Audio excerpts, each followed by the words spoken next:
کیا تو گورنمنٹ کے خزانے سے پیسہ تو نہیں ہمیں دے رہا؟ تو نے اتنی بڑی پراپرٹی مجھے دے دی ہے، کس لیے دی؟ کہاں سے لے کر آیا یہ پراپرٹی؟ تو نے اسٹیٹ کی اربوں روپے کی پراپرٹی تو نے مفت میں مجھے دے دی ہے، کیوں دیا مجھے؟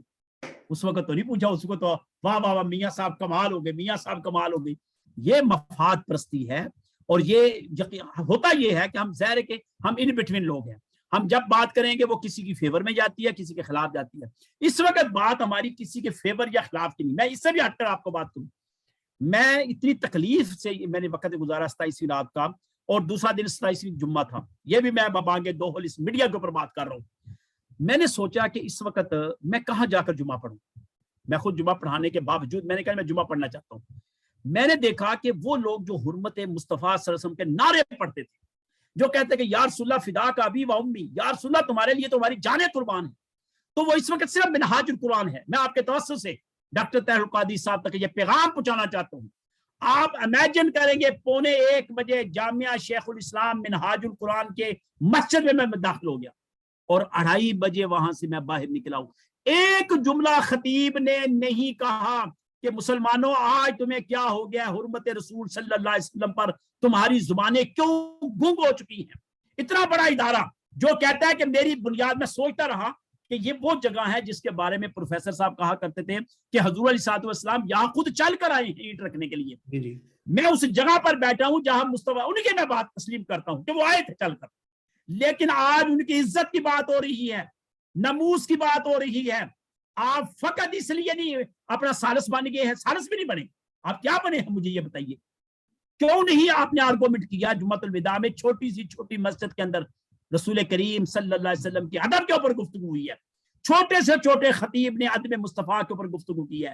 اتنا بڑا انسٹیٹیوشن، اتنا بڑا ادارہ جو کہ خوابوں پر مبشرات کے اوپر قائم ہے، اور ساری خوابیں کبھی سرکار غوث العظم رضی اللہ تعالیٰ کی، کبھی امام اعظم ابو حنیفہ کی، کبھی امام شافعی کی، کبھی امام مالک کی، کبھی امام احمد رضا خان کی، لیکن جب پاکستان اور عالم اسلام اور مدینہ کی ریاست کی بات اور حضور علیہ السلام کے ادب کی بات آئی تو وہ تقریریں ساری بیکار ہو گئی نا۔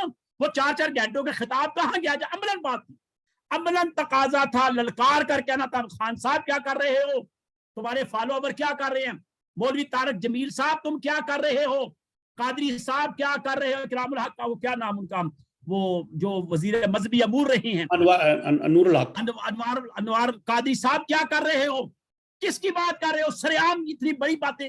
بھائی تمہارا اختلاف ہے پاکستان کے اندر ہے، تمہارا اختلاف ہے، آئین موجود ہے، وہاں جاؤ اختلاف کرو، پارلیمنٹ کے اندر اختلاف کرو، جہاں مرضی کرو، تم کیوں نہیں پارلیمنٹ کے اندر بیٹھ کر ان کے ساتھ ٹکراؤ، انہوں نے عدم اعتماد ہے، تم بھی عدم اعتماد لے آؤ۔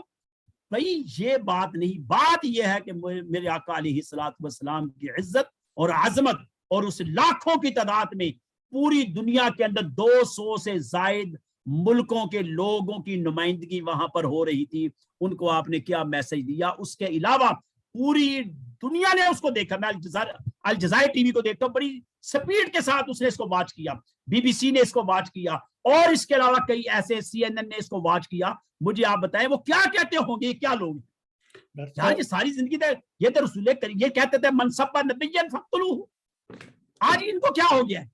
تو اس کا مطلب وہ کہیں گے واہ واہ واہ واہ، اس گھر کو آگ لگ گئی اس گھر کے چراغ سے، ہم نے ان کو ان کے ذریعے مار دیا، ہم نے ان کے ساتھ کیا مقابلہ کرنا ہے؟ ہم نے ان کو کون سی گولی مارنی ہے، کون سی تلوار مارنی ہے؟ یہ تو خوب آپس میں ایک دوسرے کو ماریں گے، ایک دوسرے کو کاٹیں گے، ایک دوسرے کو بے عزت کریں گے، لیکن جگہ کون سی ہوگی؟ حرم نبوی کی جگہ ہوگی، وہاں یہ بیٹھ کر باتیں کریں گے۔ تو میرا صاحب بڑے درد والی بات ہے، آپ کا اس وقت electronic media, print media, social media چیخ رہا ہے، اور میں ان کو سلیوٹ کرتا ہوں، ان علماء کرام کو، ان پروگراموں کو سلیوٹ کرتا ہوں جنہوں نے رو کر پکار کر کہا کہ تم ظلم کر رہے ہیں۔ ڈاکٹر صاحب کل میری کس سے بات ہوئی اسی موضوع پہ تھے، انہوں نے کہا جی دیکھا نہیں خان صاحب تو ننگے پاؤں مدینہ میں پھرتے تھے، تو میں نے کہا یہ تو کہیں قرآن اور حدیث میں نہیں لکھا کہ آپ ضرور ننگے پاؤں پھریں۔ اور پھر میں نے ان کو واقعہ سنایا کہ نور الدین زنگی رحمۃ اللہ علیہ کے وقت میں حضور آقا نامدار محمد مصطفیٰ صلی اللہ علیہ وسلم ان کی خواب میں آئے تو کہا کہ کچھ لوگ مجھے تنگ کرتے ہیں، بڑا ایک مشہور واقعہ ہے۔ بالکل۔ تو انہوں نے بڑا پریشان ہو گئے، تو انہوں نے غربا کو کھانا وانا جو کرنا تھا اپنا کیا،